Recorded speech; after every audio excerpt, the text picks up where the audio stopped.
cần lên là côn và lên chấm cà ra anh đi cả lưng tu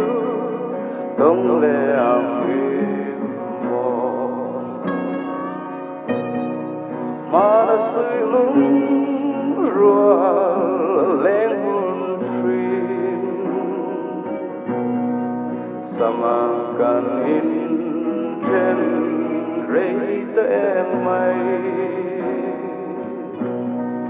đón ra in suy lung trong mơ lên nắng lột thiên lại ném tu ăn ôm lô tin kim đón ra hunlai công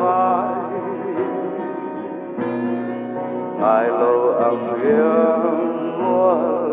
ăn liếm dâu ta anh đi cả darang đông lệ âm chu kim darang kan lên run lên qua rây cùng xuân về mà tên cầm đón cha em suy lung sống mơ lên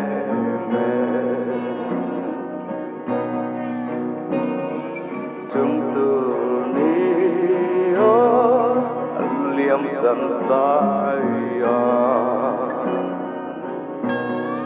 xiang an lối say lên dung tê cây khơi nghe xiang lối thăng ban sờ thay rồi loài am mô ni mà lưng húi cần vắng ai ôm về chiều lâu tình trốn căn cùng lại đi lên